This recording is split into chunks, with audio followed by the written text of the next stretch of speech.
The bus door opened. Hazel Moore stood up. "You're gonna be late," the driver said. She knew. God, she knew. The interview was in 40 minutes. The only interview she'd gotten in 2 years. The only door that had ever cracked open for her.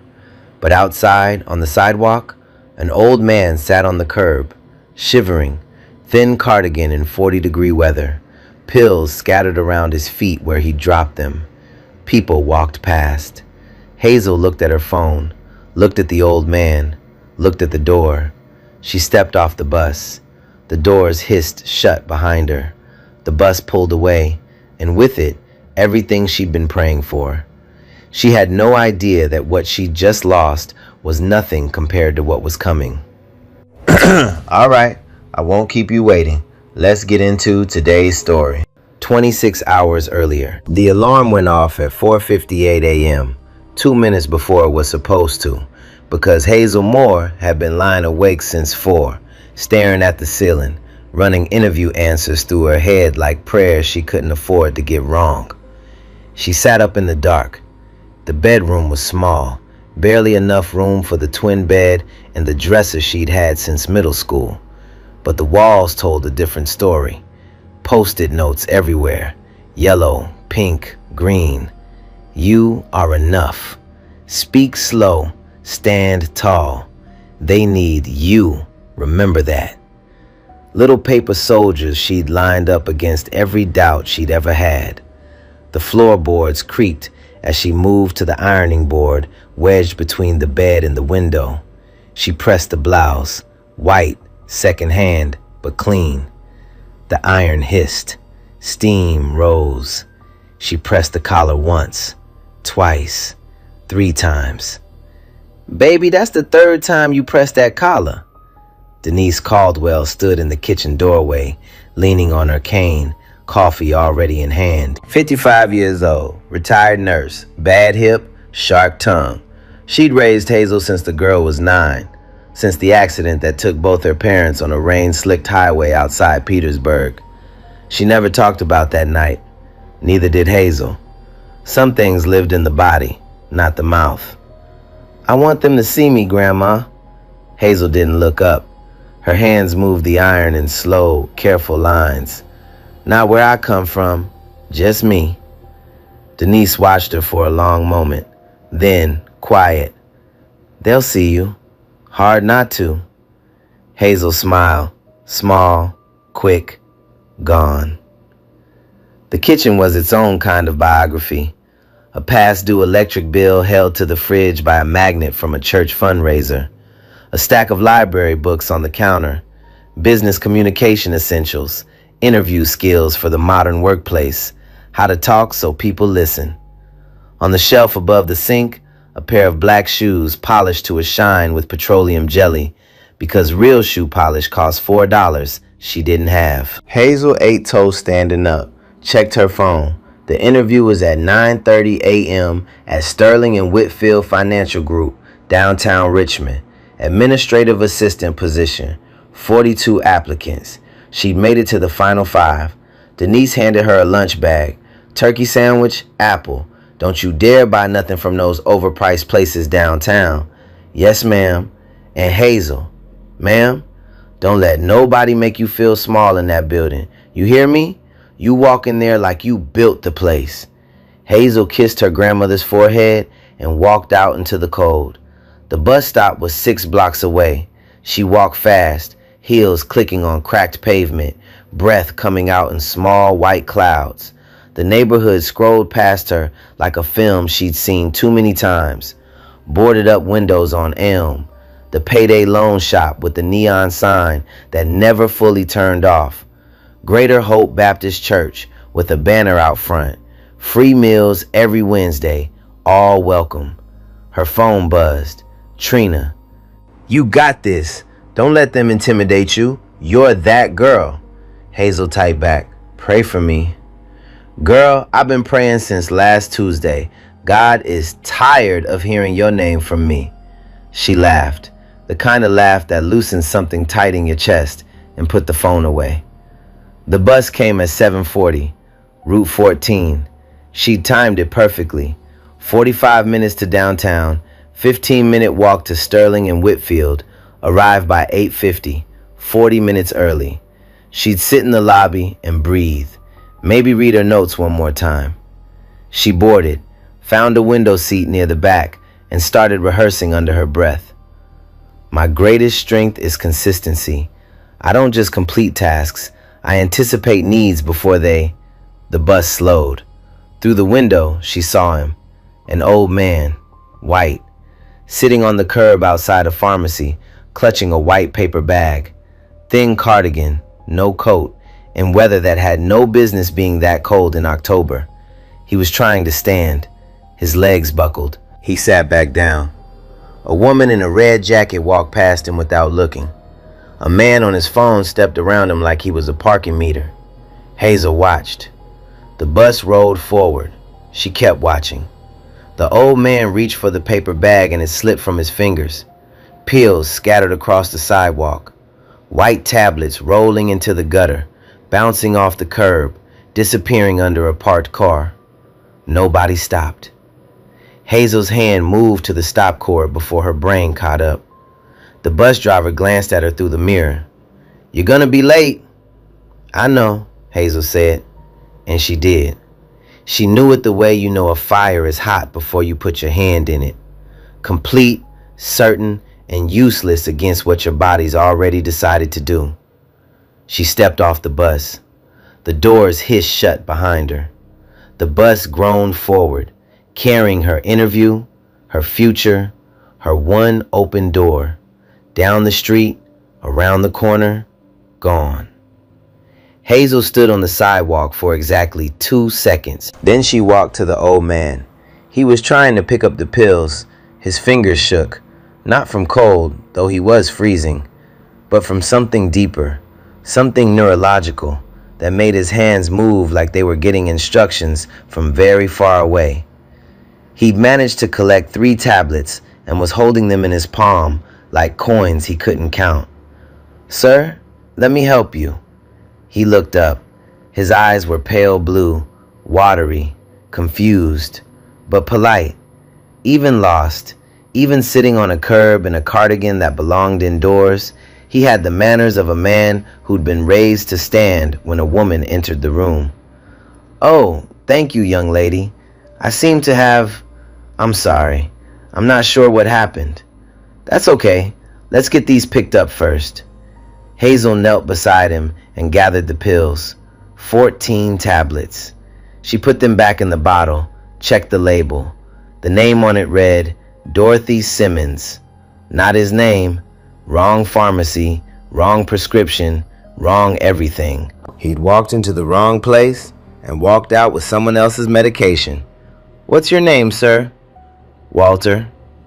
A pause. Then, like he was reading it off a card he'd memorized a long time ago, "Walter Pemberton." "Okay, Mr. Pemberton, do you know where you live?" His face changed. Not panic, something quieter. The look of a man reaching for a shelf that used to be there. It's on the street with there's a tree. A big tree. I'm sorry. I knew this morning." Hazel checked his wrist. Medical alert bracelet. She called the number engraved on the back. Disconnected. She tried again. Same dead tone. "Is there someone I can call? Family?" Walter's jaw tightened. Just slightly. No family. She didn't push. She bought him a coffee from the gas station across the street. Large, 2 sugars, because he looked like a man who needed something warm and sweet. She unwound her scarf. The good one. The one Denise had knitted last Christmas with yarn she'd saved up for, and wrapped it around his neck. "You don't have to do that," Walter said. "Yeah, I do." They walked. 14 blocks. Hazel in her interview shoes that were already cutting into her heels. Walter shuffling beside her with one hand on her arm. He apologized every 30 seconds. She told him to stop every 31. He talked as they walked, fragments scattered. He'd been a shop teacher, 32 years at the same high school. He built birdhouses with his students every spring. "The secret is the roof angle," he said, suddenly lucid, suddenly bright. 30 degrees, keeps the rain out. Most people go too steep. Then the lucidity would fade, and he'd look around like the street had rearranged itself when he wasn't paying attention. They reached Greenfield Senior Center at 10:20 a.m. A staff member named Paula recognized him immediately. "Mr. Pemberton, we've been calling your aide for an hour." Walter was safe, settled. Someone brought him soup. Paula was on the phone tracking down his home care aide, who'd apparently quit without notice 2 days ago. Walter reached for Hazel's hand as she turned to leave. His grip was thin but deliberate. "You didn't have to do that." Hazel looked at him. This man she'd never met. This stranger who smelled like soap and confusion and loneliness. "Yeah, I did." She walked out, checked her phone. 10:45 a.m. 3 missed calls from Sterling and Whitfield. 1 voicemail. "Miss Moore, this is Claudette Barnes from Sterling and Whitfield Financial Group. You failed to appear for your scheduled interview this morning. Unfortunately, we've moved forward with other candidates. We wish you the best." Hazel sat on a bench outside the senior center. She didn't cry. She pressed her palms flat on her knees, breathed in, breathed out. Then she stood up and walked to the bus stop to catch the crosstown line to her afternoon shift at the grocery store. The scarf she'd given Walter was the warmest thing she owned. She didn't ask for it back. Okay, wait. Hazel had every reason to stay on that bus. 1 interview, 1 shot at her future, and she still stepped off for a stranger, a man she'd never even met. I'm being honest. I don't know if I would have done that. That kind of choice? Yeah, that's rare. So now I'm thinking, what happens next? Because at this moment, changes everything. Hazel didn't sleep that night.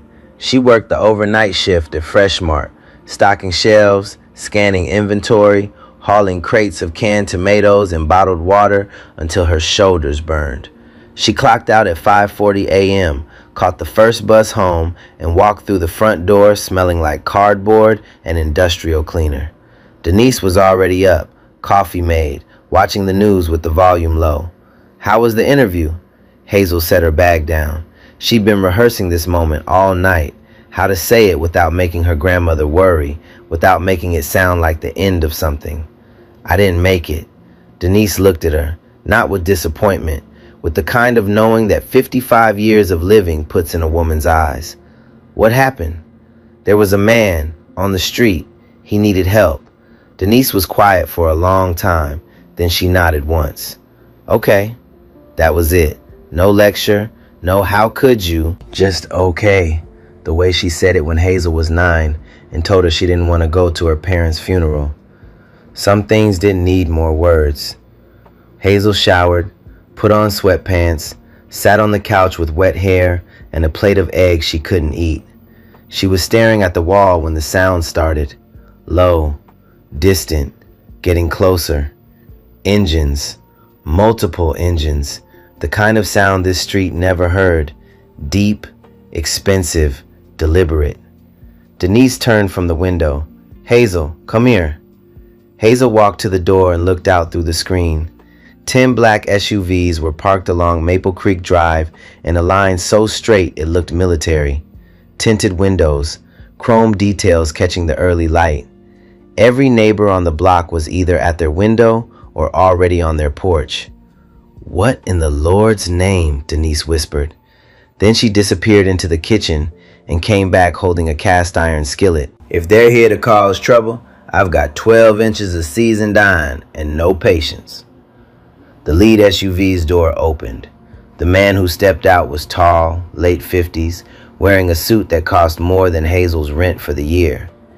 He walked toward the porch with the kind of stride that said he'd never once in his life been unsure of where he was going. Hazel pushed open the screen door. Her heart was slamming, but her face gave nothing. "Ms. Moore?" "Who's asking?" "My name is Garrett Pemberton. I believe you helped my father yesterday, an elderly man, outside a pharmacy on Broad Street." Walter.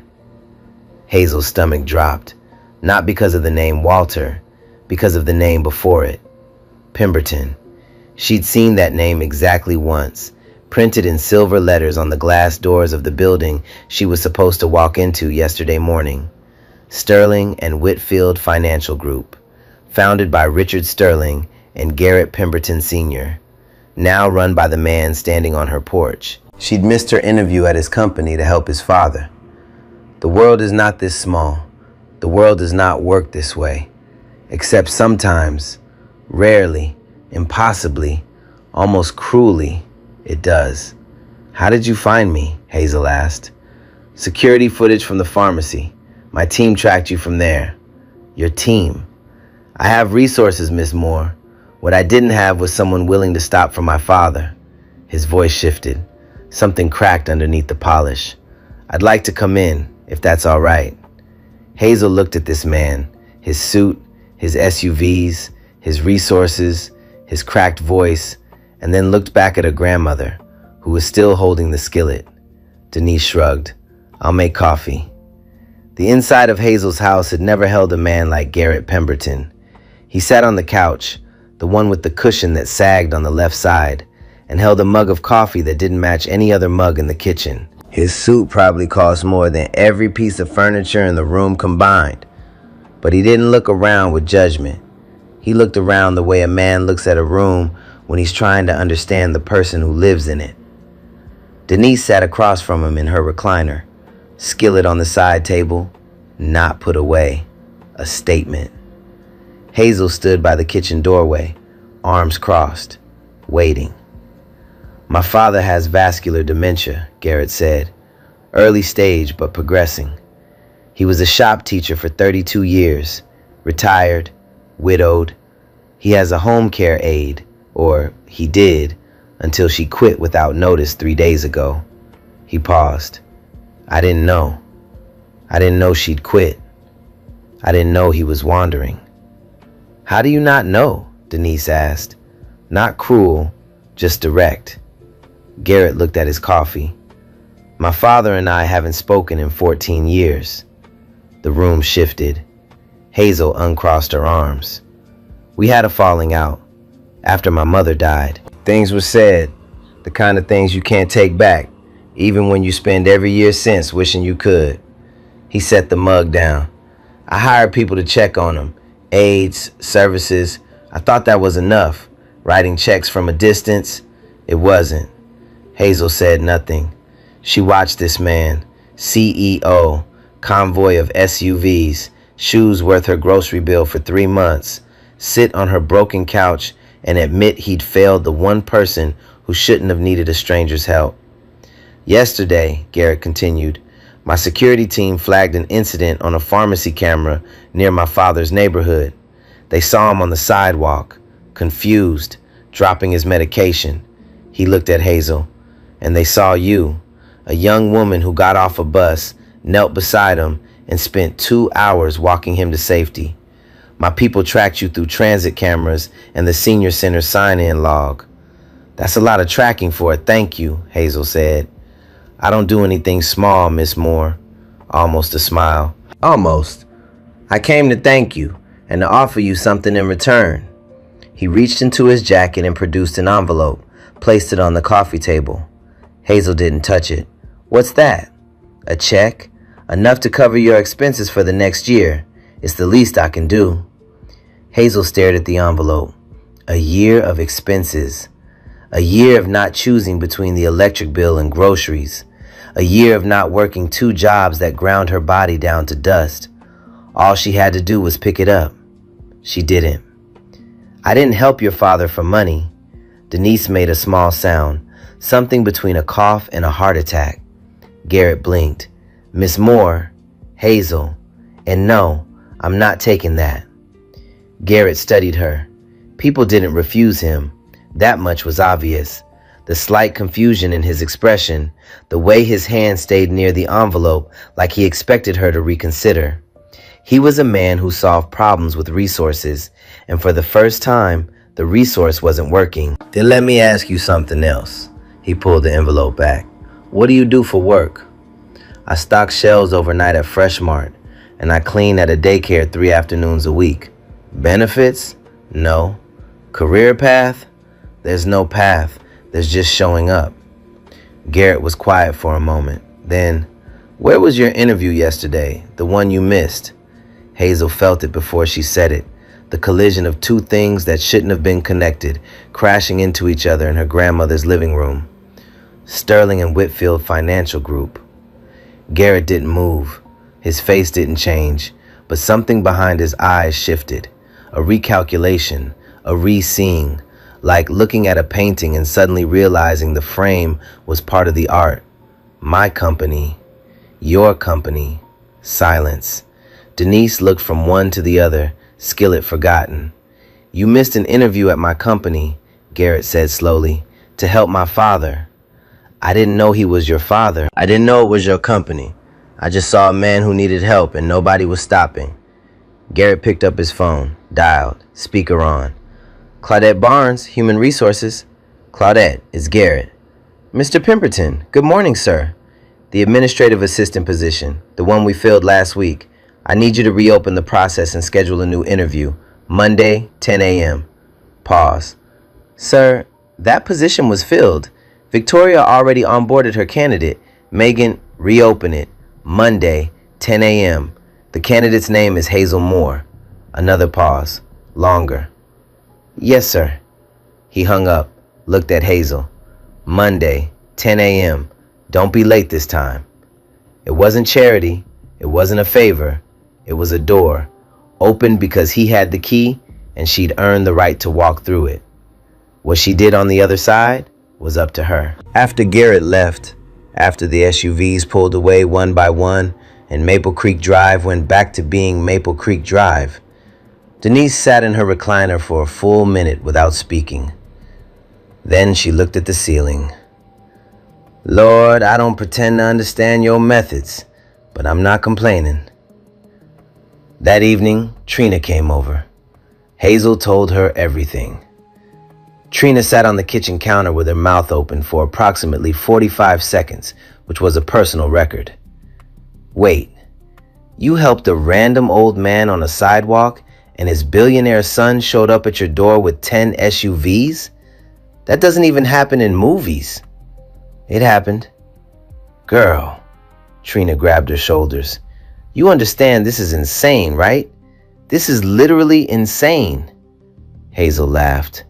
But underneath the laugh, something careful. I still have to interview. I still have to earn it. He opened the door. I have to walk through it. Then walk through it. Monday morning. Sterling and Whitfield Financial Group. Glass towers. Marble lobby. People in clothes that cost more than Hazel's rent moving through the space like they'd been born inside it. She felt every stare. The security guard checked her name twice. The receptionist asked her to spell it. A woman in the elevator looked at her interview outfit, the same white blouse, pressed 4 times now, and looked away. Hazel walked in like she built the place. The interview with Claudette Barnes lasted 40 minutes. Hazel was sharp, prepared, specific.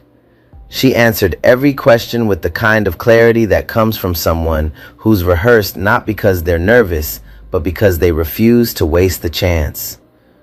Claudette smiled at the end, genuine. Miss Moore, I'm recommending you for the position. You'll start a probationary week on Wednesday. Hazel shook her hand, firm, steady. But walking out, she passed an office with the door half open. Inside, a woman sat behind a desk, watching her through the glass. Mid-40s, tailored blazer, perfect posture. Her expression was polite the way a locked door is polite. Technically welcoming, functionally closed. Victoria Shaw, office manager. The woman whose candidate had just been replaced. Their eyes met for exactly 1 second. Victoria smiled. Hazel kept walking. But something cold settled in the back of her neck. The kind of feeling you get when you realize someone is already 3 moves ahead of you in a game you didn't know you were playing. The first 3 days were good. Not easy. Nothing about Sterling and Whitfield was easy. But good the way a new pair of shoes is good. Stiff, unfamiliar, and just barely yours. Hazel arrived early, stayed late. She memorized the names of every person on the fourth floor within 48 hours. Not just names, but how they took their coffee, which ones liked small talk, which ones didn't. She filed with precision. She answered phones with the voice that was warm, but never wasted a second. When a client called screaming about a missing document, she found it in 6 minutes, de-escalated the call in 4, and had a summary on the partner's desk before he'd finished his lunch. Claudette noticed. Other people noticed.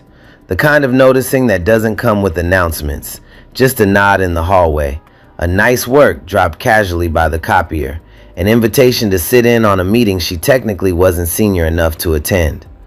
On Thursday evening, Hazel visited Walter at Greenfield Assisted Living. He was in the recreation room, painting a birdhouse. The roof angle was exactly 30 degrees. "You came back," he said, surprised, pleased. "Told you I would." They talked for an hour. He told her about his wife, June, who used to grow tomatoes in their backyard and sing hymns while she watered them. He told her about teaching shop class, about the kid who accidentally glued his hand to a sawhorse in 1994, and how the whole class laughed so hard the principal came down to check. He told her about building birdhouses with his son every spring, back when his son still came home. He didn't say Garrett's name. He just said, "My boy." And when he said it, his voice got quiet in a way that had nothing to do with dementia. Hazel visited again on Saturday, brought him a sandwich from the deli Denise liked. They sat in the courtyard and watched birds fight over a feeder that was mounted at the wrong angle. 45 degrees, Walter muttered. No wonder they're angry. That Sunday night, Hazel called Denise from the kitchen while packing her lunch for Monday. "I think this might actually work out, Grandma." Denise was quiet for a moment. Then, "Keep your head down, baby. Keep your head down." It started small, so small that Hazel almost missed it. Monday morning, she'd organized the quarterly client files over the weekend, alphabetical, color-coded, cross-referenced with the digital database. It had taken her 3 hours. When she opened the filing cabinet Monday at 8 a.m., they were shuffled. Not randomly, deliberately. A through D mixed into M through P. Labels peeled off and restacked in the wrong order. Someone had been in that cabinet over the weekend and rearranged it by hand. Hazel reorganized them in 40 minutes. Didn't say a word. Tuesday. She prepared a briefing packet for a client meeting at 2 p.m. Printed, bound, 14 copies. At 1:45, she discovered the meeting had been moved to 11 a.m. No one had told her. The partners had received an email updating the time at 9 p.m. the night before, sent from the scheduling system, which only 3 people had access to. Hazel wasn't one of them. Victoria Shaw was. The briefing packet sat on Hazel's desk, useless. The partners had walked into the meeting with no materials. One of them mentioned it to Claudette.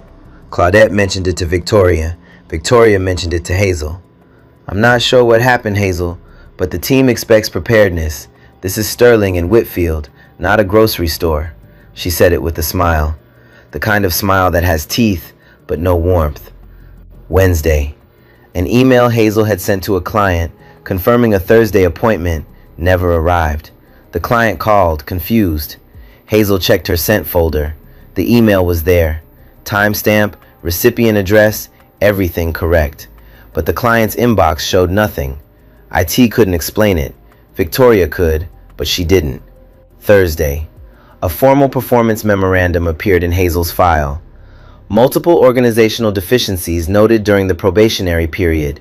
Failure to prepare client materials for scheduled meeting, October 14th. Failure to confirm client appointment via email, October 15th. Continued monitoring is recommended. Signed, Victoria Shaw, Office Manager. Hazel read it standing in the hallway outside HR. She read it twice. Then she folded it, put it in her bag, and went back to her desk. Her hands didn't shake. Her voice didn't crack. but something behind her eyes went very still, the way water goes still before it freezes. She knew what was happening. She'd seen it before. Not at this level, not in glass towers with marble lobbies, but the mechanics were the same. At Freshmart, the night manager used to schedule her for shifts that overlap with the daycare, then write her up for attendance issues. At the daycare, the owner's niece got the hours Hazel requested, every single time. The system wasn't broken. It was working exactly the way certain people designed it to work. Victoria Shaw had a candidate for this position, Megan, her best friend's niece. That candidate got replaced because the CEO made a phone call. Victoria lost face. Victoria lost a favor she owed. Victoria lost control of her own department. Hazel didn't do anything to Victoria. She didn't have to. Her existence in that chair was the offense. Friday evening. Hazel was home, heating soup on the stove when the doorbell rang. She opened it to find Officer Evan Doyle standing on her porch. Young, 35 maybe, clean uniform, uncomfortable expression, the kind of discomfort that comes from knowing you're doing something procedurally correct and morally wrong at the same time. Miss Moore, I'm Officer Doyle, Richmond PD. I'm sorry to bother you at home. What's this about? We've received a report alleging financial exploitation of a vulnerable adult, a Walter Pemberton. The complainant alleges that you provided assistance to Mr. Pemberton on October 8th with the intent of establishing contact with his family for financial gain. Hazel heard every word, understood every word, and felt every word land like a fist to a place she didn't know she could be hit. Excuse me? I'm required to follow up, ma'am. It's a formal complaint. Denise appeared behind Hazel. She'd heard everything. Her voice came out low and controlled, which was worse than yelling. Denise Caldwell yelling meant she was angry. Denise Caldwell going quiet meant someone was about to meet God. My granddaughter helped a lost, freezing old man off a sidewalk. She bought him coffee with money she doesn't have. She gave him the scarf off her own neck. And now someone is calling the police on her for that? Ma'am, I understand your frustration. You don't understand a thing. Who filed this report? I'm not able to disclose that, ma'am. Hazel put her hand on Denise's arm, gentle, steadying. Officer Doyle, I helped Mr. Pemberton because he was alone and confused and no one else stopped. I didn't know who he was. I didn't know his son. I missed a job interview to walk him 14 blocks to a senior center. That's the whole story. Doyle looked at her. He had a notebook open, but he hadn't written anything. His pen hovered above the page like it was refusing to participate. Miss Moore, between us, I'm required to file a follow-up on every complaint. But I want you to know that requirements and reality aren't always the same thing. He closed the notebook. I'll be in touch if there's anything further. He left.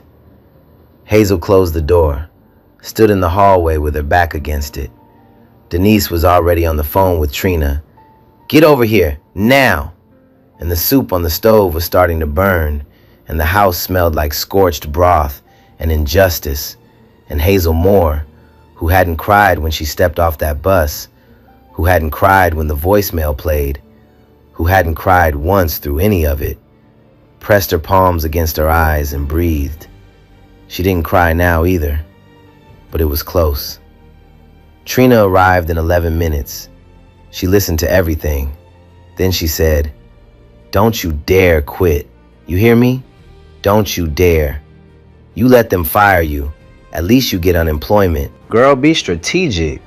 Denise, there's a difference between begging and standing your ground.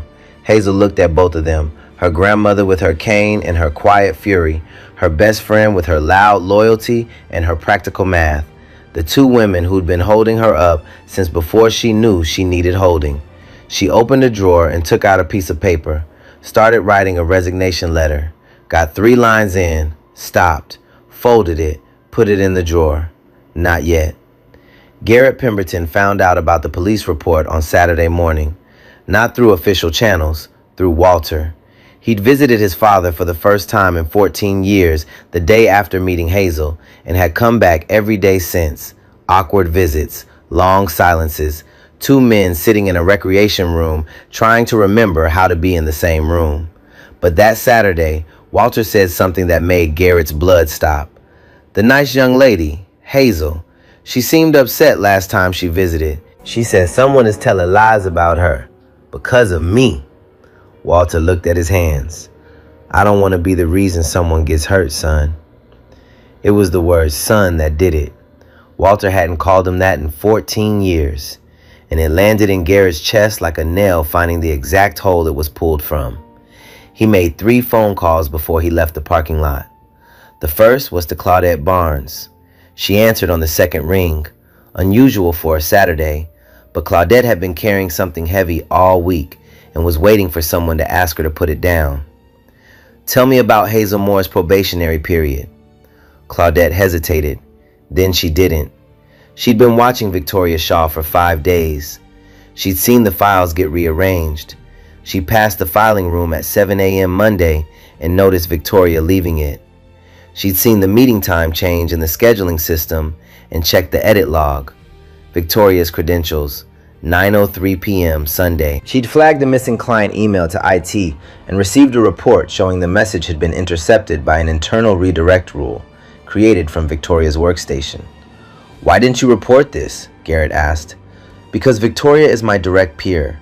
Because I didn't have enough to prove intent. Because I was scared. A pause. I'm not scared anymore. Claudette sent everything.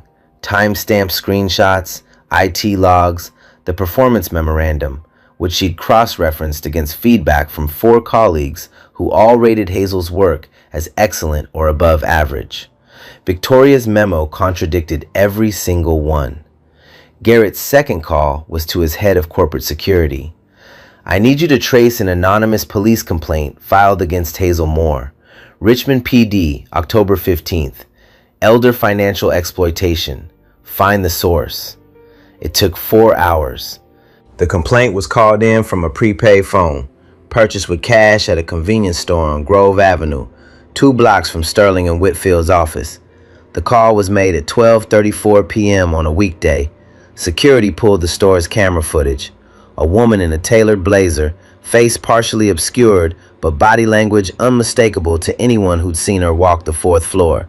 Victoria Shaw, buying a burner phone on her lunch break. Garrett's third call was the shortest, his legal team. I need you in the office Monday morning, 8 a.m. Bring documentation on termination procedures for cause. He hung up, sat in his car in the assisted living parking lot for a long time. The engine was off. The October light came through the windshield, cold and thin. He thought about Hazel on that sidewalk, giving away her scarf. He thought about his father saying, son. He thought about 14 years of checks mailed to care aides and birthday cards he never sent and phone calls he never made, because pride is a kind of paralysis that disguises itself as strength. He thought about a birdhouse with a 30-degree roof angle and a boy who used to build them with his father every spring until he decided he was too important for spring. Garrett started the car. Meanwhile, Hazel didn't know any of this. She spent Saturday cleaning the daycare. She spent Sunday helping Denise with groceries. She ironed her blouse for Monday. The same blouse, pressed so many times now, the collar was starting to thin. She opened the drawer, looked at the resignation letter. 3 lines of neat handwriting on ruled paper. To whom it may concern, I am writing to formally resign from my position. She closed the drawer. Trina had texted her that morning. Don't be noble, be smart. Let them make the move. Denise had said it differently, standing at the stove, not looking at her. You walk in there Monday with your head up. Whatever happens, you walk in with your head up. Hazel laid out her clothes for Monday. Blouse, skirt. The shoes were polished with petroleum jelly. She set her alarm for 5 a.m. Then she sat on her bed in the dark and whispered to no one, just let me keep this one thing. Monday, 8 a.m., Conference Room B, 4th floor, Sterling and Whitfield Financial Group. Garrett Pemberton arrived first. He placed a laptop on the table, a manila folder beside it, and a single printed photograph face down on the wood. Then he sat and waited with the patience of a man who'd spent 30 years in rooms where waiting was a weapon. Claudette Barnes arrived at 8:10. She carried a binder, thick, tabbed, organized with the precision of a woman who'd been building a case in silence. She sat across from Garrett and placed the binder between them like a shared confession. Legal arrived at 8:15. 2 attorneys. They didn't speak. They didn't need to. Victoria Shaw arrived at 8:22, 8 minutes late, her only tale. She wore a navy blazer, pearl earrings, and the expression of someone who believed she'd been called to discuss Hazel Moore's termination. She sat at the far end of the table, crossed her legs, and smiled. "Good morning. I assume this is about the probationary review." "It is," Garrett said, "but not the one you think." Victoria's smile held, barely. Garrett opened the manila folder. October 14th. A client meeting was rescheduled from 2 p.m. to 11 a.m.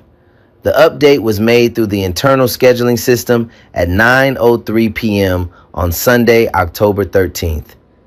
He slid a printout across the table. "The edit log shows it was made using your credentials, Victoria." "I frequently update schedules. That's part of my..." October 15th. An email sent by Hazel Moore to a client was intercepted by an internal redirect rule. IT traced the rule to your workstation. Created October 14th at 4:47 p.m. Another printout. "Would you like to explain why you created a redirect rule on a probationary employee's outgoing mail?" Victoria uncrossed her legs. "There must be a technical..." October 17th. You filed a performance memorandum citing multiple organizational deficiencies. I have here written feedback from 4 colleagues on the 4th floor, all submitted independently, all rating Ms. Moore's performance as excellent or above average. He placed 4 documents on the table, fanned out like cards. Your memo contradicts every single one. The room was quiet. Victoria's smile was gone. In its place was something tight and calculating, the expression of a person running scenarios and finding every exit locked. "Garrett, I was protecting the standards of this department. Hazel Moore was placed in this position through your personal intervention, bypassing normal. I reopened a hiring process. I didn't bypass anything. Claudette interviewed her. Claudette recommended her. Your objection wasn't procedural. It was personal." He let that sit. "Megan Brooks, your best friend's niece, you'd already selected her for the position before the process was reopened. When I asked Claudette to reschedule Hazel's interview, Megan was moved to another role. You lost face, you lost a favor, and you decided that Hazel Moore would pay for it." Victoria opened her mouth, closed it. Garrett reached for the laptop. "But the files and the emails, that's internal. What you did next went further." He turned the laptop to face her. On the screen, security camera footage from a convenience store on Grove Avenue, timestamped October 15th, 12:31 p.m. A woman in a tailored blazer standing at the register, purchasing a prepaid phone with cash. The face was partially obscured, but the blazer, the posture, the watch on the left wrist, it was unmistakable. At 12:34 p.m. that same day, an anonymous complaint was filed with Richmond PD, alleging that Hazel Moore financially exploited a vulnerable elderly man, my father. The call was placed from the prepaid phone purchased in this footage. Victoria stared at the screen. Her hands were flat on the table. She didn't move. "You filed a false police report against a woman whose only crime was helping a confused old man on a sidewalk. A woman who gave up her interview at this company for this position to walk my father 14 blocks to safety. A woman who refused money when I offered it because she said helping people isn't something you get paid for." Garrett closed the laptop. The click was the loudest sound in the room. He picked up the photograph he'd placed face down at the start of the meeting, turned it over, slid it to the center of the table. It was a still from the pharmacy security camera, grainy, slightly overexposed. Hazel Moore, kneeling on the sidewalk next to Walter Pemberton. She was wrapping her scarf around his neck, pills on the ground around them, her bus visible in the background, already pulling away, already taking everything she'd hoped for with it. Hazel didn't know this photo existed. She didn't know anyone had been watching. She knelt on that sidewalk because a man was cold and alone and she couldn't walk past him. That was the whole calculation. That was the entire math. Claudette looked at the photo, then looked away. Her eyes were wet. One of the attorneys wrote something on a legal pad. The other stared at Victoria with the professionally neutral expression of someone documenting a career ending in real time. Garrett stood. Kindness isn't weakness. It's the courage most people can't afford. He straightened his jacket. The room was still. Victoria Shaw, your employment at Sterling and Whitfield is terminated effective immediately. Your conduct, including fabrication of performance records, sabotage of a colleague's work, and filing a false police report, has been documented and will be forwarded to our legal team for further review. Please collect your personal belongings. Security will escort you out. Victoria stood. For a moment, she looked like she might speak, might argue, might threaten, might do something. But the photo was still on the table. Hazel on her knees, scarf in her hands, bus driving away. And there was nothing Victoria could say that would make that image mean anything other than what it meant. She left.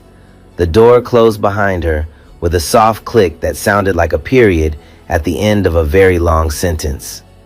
45 minutes later, Claudette called Hazel into the same conference room. Hazel walked in with her shoulders straight and her chin level. The resignation letter was in her pocket. She'd rewritten it last night, all 4 lines, clean and final. She was ready. Garrett was still there. He looked tired, not defeated, just tired the way you get when you've done something necessary that costs you something you didn't expect. Sit down, Hazel. She sat, waiting for the words she'd rehearsed herself to hear. Victoria Shaw has been terminated.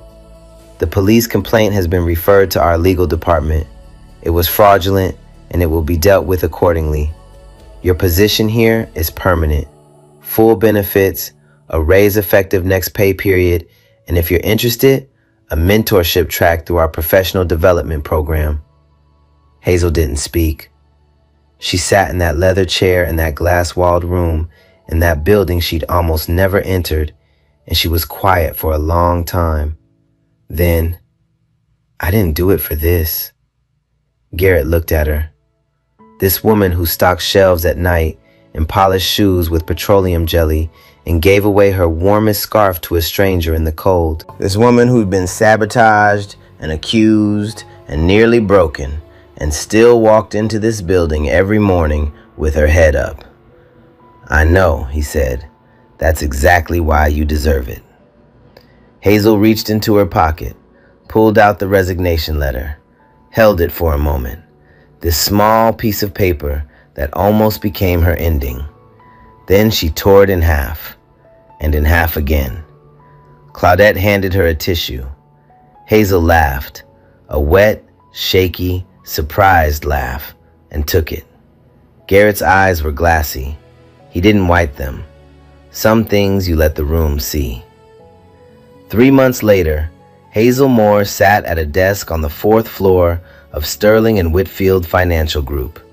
Her desk, her name on a brass plate, her coffee in a mug that matched the other mugs in the kitchen, though she still brought the chipped one from home sometimes, just to remind herself where the story started. She'd enrolled in evening business classes at Virginia Commonwealth University, partially sponsored by the company's professional development fund.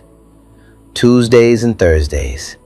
She took the bus, same route as before, past the same boarded-up windows and the same payday loan shop. But now she carried a laptop bag instead of a lunch pail, and the library books on her counter had been replaced by textbooks she actually owned. Trina texted her every morning without fail. Corporate queen, don't forget us little people.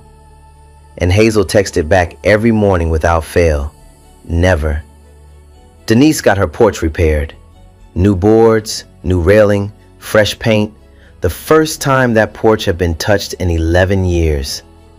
She sat in a rocking chair Hazel bought her, watching the neighborhood kids play kickball in the street, holding a mug that read, "My granddaughter runs a Fortune 500, almost." She never did put away that cast iron skillet. It stayed on the side table by the recliner, just in case. Walter Pemberton moved to a proper assisted care facility, the good kind, with gardens and a recreation room that smelled like sawdust and acrylic paint. He built birdhouses every afternoon, 30-degree roof angles, every single one. On the wall behind his workbench, someone had hung a framed photograph, Hazel and Walter at Greenfield Senior Center, taken by a staff member the day she'd walked him in. She was still wearing her interview blouse. He was still wearing her scarf. Someone had written on the frame in careful handwriting, "The stranger who stayed." Garrett came every Sunday.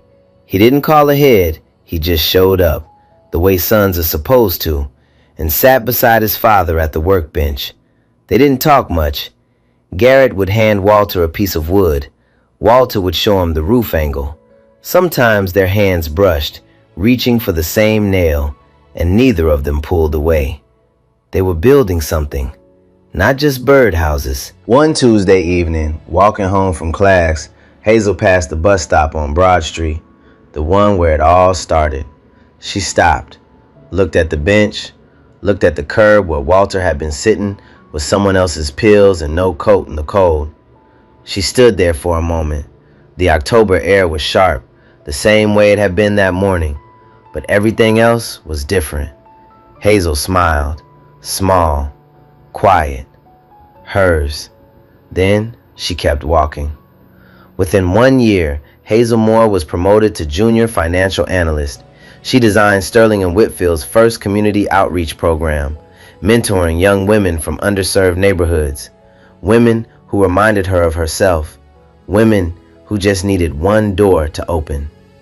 Walter Pemberton turned 82 on a Sunday in March. His son was there, his care team was there, and sitting beside him at the table, helping him blow out the candles, was a young woman he introduced to everyone the same way.